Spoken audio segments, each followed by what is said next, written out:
presenten.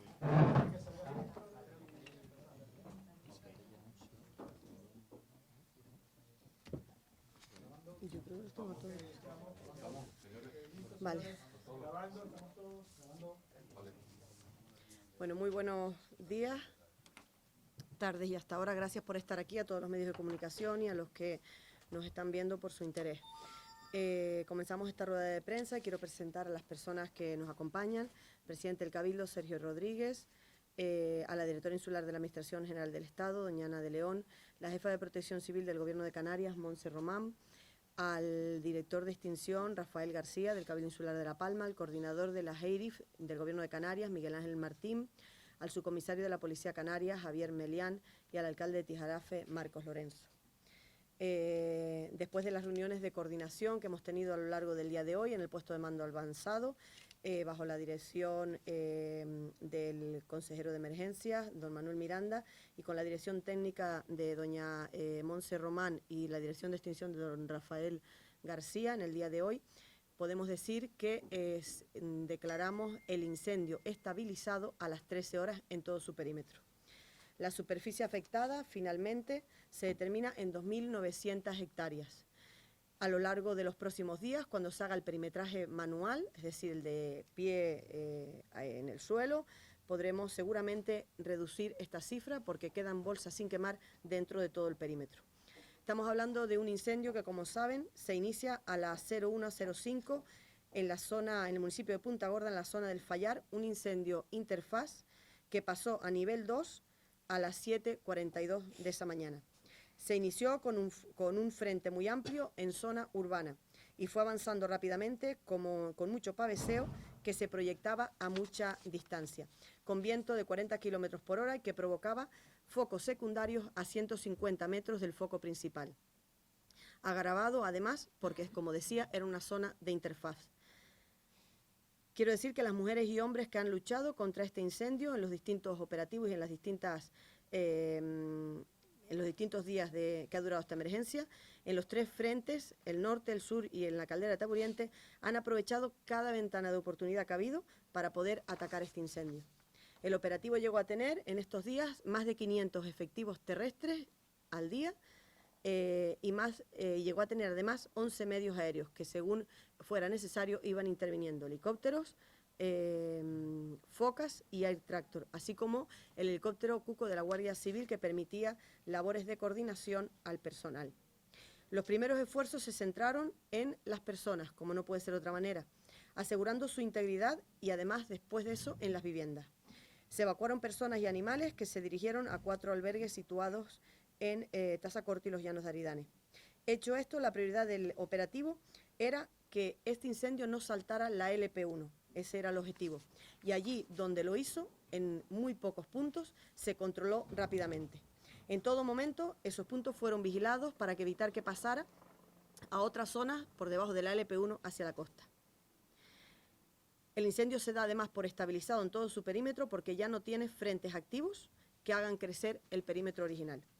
Se mantiene la vigilancia en toda esa extensión y se localizan en este momento, así sale de la reunión de coordinación a las 12 horas, 14 puntos, todos ellos dentro del perímetro de la zona quemada, de los que 3 están próximos al límite del mismo y que se van a controlar de manera activa.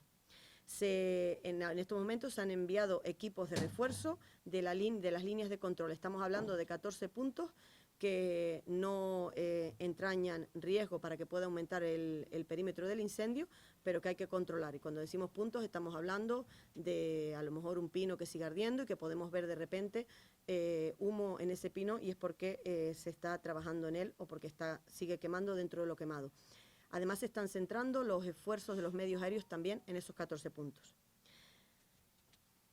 En estos momentos se centralizan descargas con los focas porque queremos intentar atajar la posibilidad de que esos 14 puntos queden, además, totalmente apagados a lo largo del día de hoy. Quiero decir también que el hecho de que esté estabilizado este incendio no significa que se produzca una desescalada de medios. Mantenemos los mismos efectivos terrestres que esta mañana y los mismos efectivos aéreos.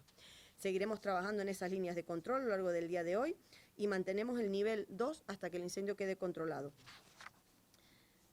Como ya decíamos en estos días pasados, tanto el Ayuntamiento de Tijarafe como de Punta Gorda han tenido la colaboración de personal de bomberos estructurales para acompañarlos a visitar las zonas afectadas y hacer valoraciones de los daños. Eso lo explicará más profundamente el presidente del Cabildo, pero estamos hablando entre los dos municipios de en torno a 60 inmuebles afectados, además de los daños especialmente en Viña, en esta comarca, que también se han producido. Saben también, y lo he dicho ya, que el Gobierno de Canarias, el pasado lunes, en el primer Consejo de Gobierno, aprobó poner en marcha el decreto de ayudas para inmuebles y enseres, así como la petición de fondos al Gobierno del Estado, y que todos esos fondos se canalizarán a través del Cabildo Insular de La Palma. Quiero destacar la excelente coordinación de todas las administraciones en este operativo, de la Administración General del Estado, y le doy las gracias a la directora insular por en nombre que traslada al Gobierno de España, la rapidez en la activación de todos los medios que hemos solicitado. También la coordinación del Gobierno de Canarias, Cabildo y ayuntamientos de esta isla que se han puesto a disposición desde el minuto cero y que eso ha permitido evitar, en primer lugar, daños a las personas, a los animales y, por supuesto, a luchar para que los daños en las viviendas, en los inmuebles, sean los menores. Y quiero decir también que un incendio que se inicia en zona de interfaz, es decir, en zona donde hay viviendas y además tenemos monte, en esa hora de la mañana en la que es imposible activar medios aéreos, la contundencia con la que actuaron, en primer lugar los vecinos, luego el personal de efectivos de medio ambiente de esta isla, a los que se fueron incorporando la BRIF y todos los demás, ha sido una actuación épica. Y lo quiero remarcar porque todo el dispositivo de mujeres y hombres que ha trabajado contra este incendio lo han hecho sin cansancio y sabiendo que estaban ante un incendio complicado y que era necesario atajar para que no quemara más hectáreas. Gracias a todos por su gran trabajo. La verdad es que es un orgullo contar en esta comunidad autónoma, en Canarias y también en esta isla, con personas y profesionales tan preparados. Y especialmente, permítanme que le dé las gracias quizás a las personas con las que más tiempo he compartido estos días desde el punto de vista técnico, especialmente a Montse Román, directora de Extinción y jefa de Protección Civil del Gobierno de Canarias, de la Dirección General de Seguridad y Emergencias. Ha hecho un trabajo impecable dentro de ese puesto de mando avanzado para que las cosas salieran tan bien como han salido. A Alejandro Lorenzo, a Virginia Sánchez y Rafael García, directores de Extinción del Cabildo Insular de La Palma, que no han descansado muy poquito durante estos días y que no han escatimado en aprovechar con sus efectivos y dentro del todo el operativo que se ha puesto en marcha en hacerlo lo mejor. Y también a Francisco Prieto, que es el jefe de servicio. En definitiva, gracias a todos los que han participado y permítanme que nombre a quienes han estado en todo este operativo. El Grupo de Emergencia y Salvamento del Gobierno de Canarias y de Protección Civil, personal de Medio Ambiente de este Cabildo Insular de La Palma, las BRIF de La Palma y de Tineo de Asturias, el personal del Parque Nacional, la EIRIF del Gobierno de Canarias, Unidad Militar de Emergencias, Bomberos de La Palma, Gran Canaria, Tenerife, Lanzarote y Fuerteventura, los Presas de Gran Canaria, Cruz Roja con el equipo de rescate y con todos los voluntarios, Policía Canaria, Guardia Civil, policías locales de todos los municipios de la isla, voluntariado de Protección Civil de la isla, voluntarios que no están organizados de ninguna manera y que han acudido a ayudar en todo momento, a los ayuntamientos de La Palma, que cada vez están más preparados para emergencias de este tipo y que ponen todos los medios a disposición, y a las empresas privadas. Y especialmente quiero agradecer a los vecinos y vecinas de este municipio y del municipio de Punta Gorda, que tuvieron que luchar la primera noche de manera épica también ellos, y quiero agradecer con especial cariño a los efectivos que se han preparado para esto de manera voluntaria y que llevan el nombre de Sinsuela. Sin más, paso la palabra al presidente del Cabildo Insular de La Palma.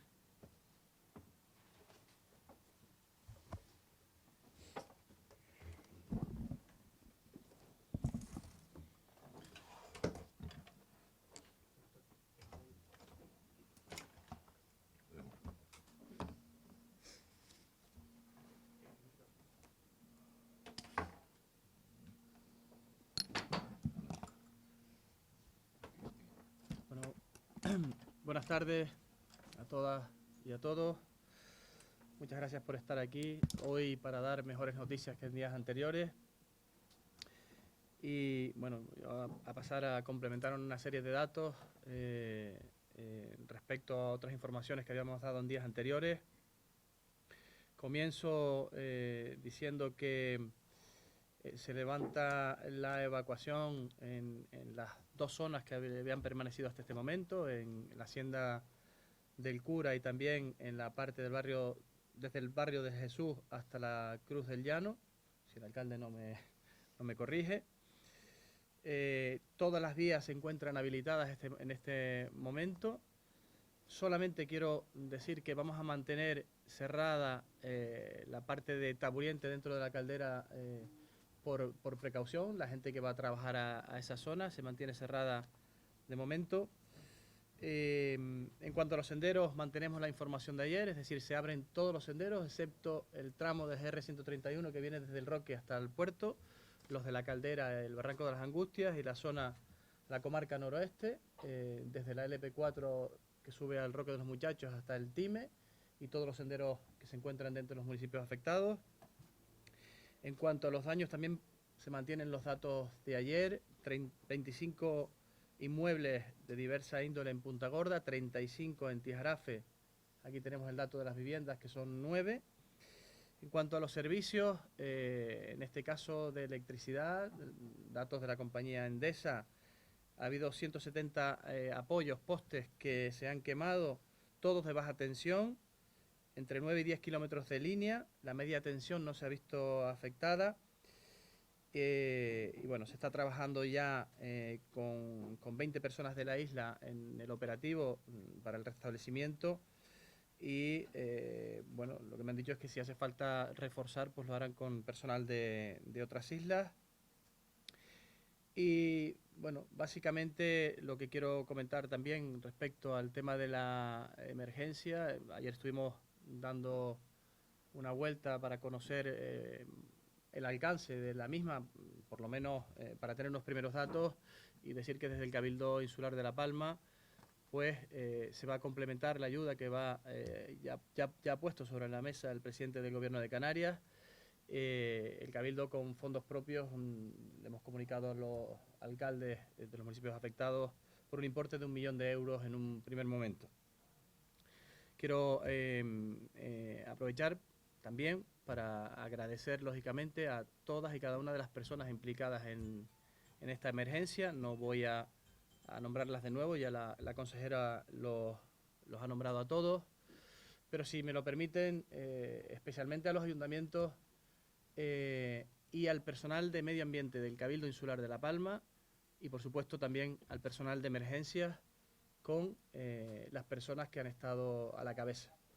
Muchos consejeros también que han estado implicados de primera mano en diferentes labores, y por supuesto a la consejera de emergencias, a Susa Armas, que ha estado unas cuantas horas al pie del cañón junto con Rafa, con Alejandro, con Virginia y con el jefe de servicio Francisco Prieto.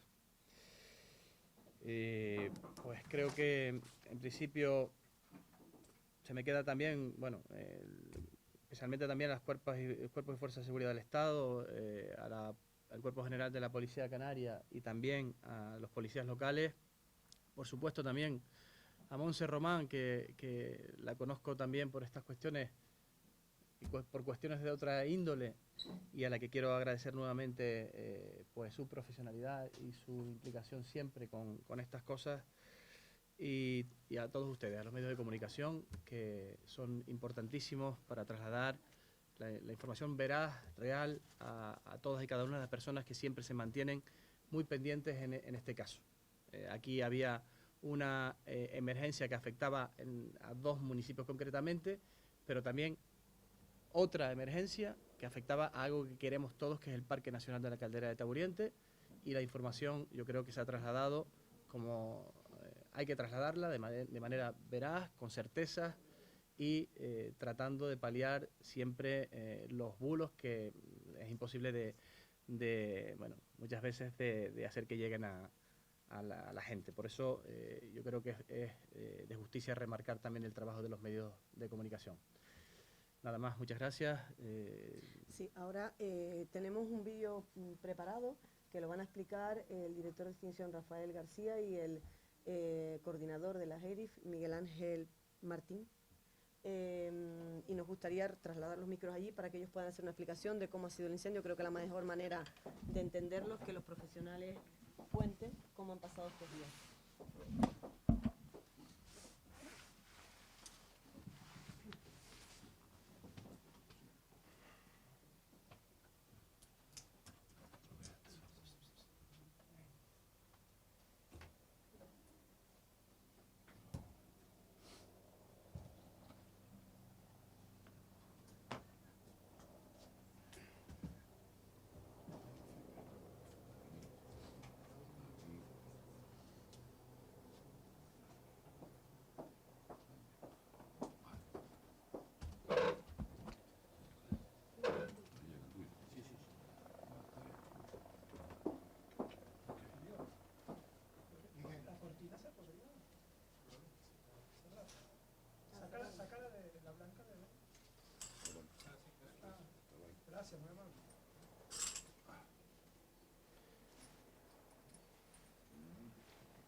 Sería esto explicar someramente un poco de cuál ha sido el desarrollo.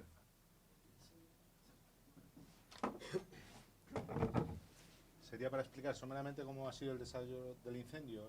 La parte fundamental del incendio, tenemos que pensar que veníamos de un episodio la semana pasada de altísimas temperaturas, en el cual los índices que elabora el Gobierno de Canarias de gran incendio forestal estaban en unos rangos que hacía muchísimos años que no se alcanzaban, y entonces eso al final teníamos todos la precaución para intentar, se hicieron campañas, se intentó difundir a la población de que tuvieran precaución, pero al final siempre termina saltando en algún punto. En este caso saltó en el Fayal por una negligencia. Entonces, en un primer momento teníamos un viento noroeste de alta intensidad, justo también concretamente era el último episodio que teníamos de entrada de viento el sábado. Entonces era ya, si conseguíamos superar ese momento hubiéramos evitado esta situación, pero no pudimos. Entonces saltó el viento, teníamos viento noroeste de en torno a 40 kilómetros hora, con toda la sequedad que se había generado, estaba todo hecho un polvorín.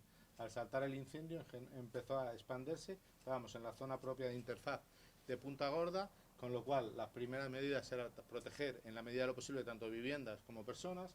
Entonces la expansión del incendio fue muy virulenta, condicionado por el viento, principalmente era el factor de propagación. Quemaba la parte baja de Punta Gorda y toda la parte del pueblo. A cambio también se iba extendiendo con mucha virulencia a la masa forestal. Obviamente no se estaba actuando en la masa forestal porque la prioridad siempre son las viviendas. Entonces, el primer factor que se trató era intentarlo volver a reconducir a la parte superior de la LP1 para evitar que siguiera haciendo daño en la parte de abajo y luego se recolocara y pudiera impactar en los municipios desde la costa, que sería mucho más grave. Entonces, según va avanzando el incendio, se consiguió reconducir, hubo un par de puntos que se volvió a pasar, y entonces la virulencia fue que prácticamente en menos de una hora, hora y media, 2 horas, ya estaba quemando en Tijarafe. Entonces todo eso nos provocó que los medios se ven sobrepasados por la capacidad de extinción que tienen. Entonces tenemos que actuar en muchísimas viviendas. Las viviendas en ese sentido son un sumidero de recursos porque cada vivienda necesita prácticamente un retén y una autobomba para poderla defender. Entonces el volumen de viviendas quemadas es enorme, con lo cual los medios no podían atajar lo que es la propagación principal del incendio. La expansión del incendio se sigue progresando, al final a gran velocidad. Se consigue reconducir, una vez que ya conseguimos intentar que supere la LP1, el siguiente objetivo es intentar que esté de la pista forestal hacia el monte para evitar que siga afectando viviendas. Eso nos costó prácticamente hasta ya pasada la parte de Cruz del Llano, y Lomo del Pueblo y demás, para poder. Eso también, por otro lado, tenemos el problema de que la parte monte no estaba siendo atendida por culpa de que había que priorizar la parte de vivienda. Entonces toda la gran expansión del incendio hace que los puntos más o menos que están más o menos tasados donde puede entrar en la caldera, pues llegara con mucha virulencia a esos puntos y sobrepasar a la caldera. También la problemática es que el incendio se desarrolló de noche, no había medios aéreos que pudieran atajar y evitar esa propagación. Entonces entró en la caldera, y luego la otra parte, ya una vez que se estaban trabajando muy intensamente en esta parte, el otro objetivo, que el viento, más o menos teníamos un viento noroeste que era rolante, que no, el incendio no se propagara a Grafía. Esa parte toda la parte del cortafotografía es un cortafuegos que se lleva trabajando muchos años por parte de Medio Ambiente, es un cortafuegos prioritario, se trata en invierno con quemas prescritas, entonces es un cortafuegos que sí que tenía baja carga. Eso nos permitió que, aunque la virulencia del fuego, estamos hablando que en esa zona se alcanzaron llamas de más de 40 metros, pues se pudo, apoyándose en las quemas que se ejecutaban en invierno, hacer un contrafuego para evitar que se propagara hacia Grafía. Esa labor fue bastante exitosa y realmente yo creo que se puede considerar de los mayores éxitos del incendio evitar la propagación hacia Grafía. Una vez que ya el incendio más o menos había hecho los grandes desarrollos, ya en la mañana del domingo prácticamente, obviamente aumentan los perímetros, pero ya el gran impacto del incendio ya se ha desarrollado, ya es intentar evitar que siga haciendo daño. Empezar a consolidar, que no salte los puntos que había saltado la carretera, que no se recoloque para poder volver a impactar en los municipios, e intentar ya consolidar toda la parte superior a la pista forestal. Eso prácticamente es toda la labor que se ha venido desarrollando todos los días, consolidando los perímetros. Y más o menos ha sido la labor principal que se ha hecho. Luego el compañero explica todas las potencialidades del incendio, verán enormes.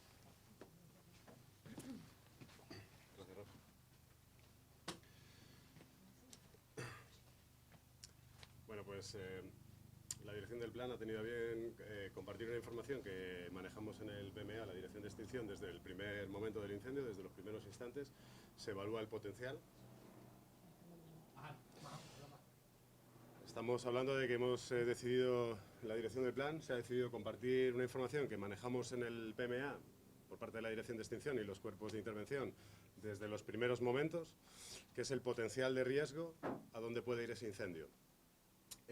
Los incendios de día en esa zona que es compleja por la interfaz y la continuidad de masa forestal son muy difíciles de atajar, pero de noche la labor se vuelve titánica. Pues no actúan los medios aéreos, tenemos condiciones 3 días antes de mucho calor, esa noche había además mucho viento y se dieron una serie de factores que nos complicaron muchísimo la tarea. El potencial inicial eran más de 4.000 hectáreas realmente. Se consiguió contener con las hectáreas que ha dicho la consejera de Presidencia, unas 2.900, lo cual ya de inicio es un éxito. Se fue pastoreando, como bien ha dicho mi compañero Rafa, el fuego a través del corte en el cortafuegos de Reventón y empujándolo con cortes progresivos de fuego para empujarlo hacia arriba, hacia la cresta, con lo cual evitar que entrara en toda la masa de interfaz urbano-forestal de Tijarafe y La Punta. Y se consiguió que impactara en cumbre, que era algo casi inevitable, en la zona menos compleja. Si hubiera impactado en la zona de la Torre del Time hacia abajo, podría haberse descolgado a una zona que tiene carrera potencial para entrar fuerte en la caldera e incluso quemar la ladera del Vejenao. Estamos hablando de que eso haría que tuviera un potencial teórico, en el peor de los casos, de tener continuidad por Cumbre Vieja, lo cual ni siquiera hemos querido dibujar en el plano, porque sería impensable ya, una catástrofe de magnitudes impensables, que continuara por Cumbre Vieja dirección Fuencaliente. El resto del potencial era bastante viable que ocurriera, sobre todo las 2.000 primeras hectáreas que serían añadir a esas que ha dado como cifra oficial la consejera. Si no hubiera funcionado la maniobra del Llano de las Ánimas del contrafuego, que gracias a que se mantiene en unas condiciones en invierno, nos sirvió de libro para contenerlo en una línea recta. Y si no hubiéramos podido contenerlo en ese punto, había más líneas de control preparadas, porque la continuidad de la masa forestal por el norte es exagerada, debido a las condiciones de humedad, obviamente la vegetación es exuberante, y es una isla que tiene una gran cantidad de masa forestal. Entonces hay varias líneas de control para haber intentado parar un frente de avance que se hubiera escapado por el norte, con un potencial de añadir hectáreas al perímetro en el que se ha quedado. El cálculo más o menos sobrepasa las 20.000, porque si se hubiera saltado por escasez de medios en los primeros momentos o porque las condiciones en los 2 días siguientes hubieran sido de fuerte calor y fuerte viento, es decir, la meteorología en este caso ha jugado en nuestro favor, pero si hubiera jugado en nuestra contra, el potencial real hubiera sido llegar casi hasta el municipio de Punta Llana, hasta zona de Monteverde, y eso hubiera sido pues unos cálculos estimados de casi 20.000 hectáreas. Muchas gracias, Miguel. Nada. Bueno,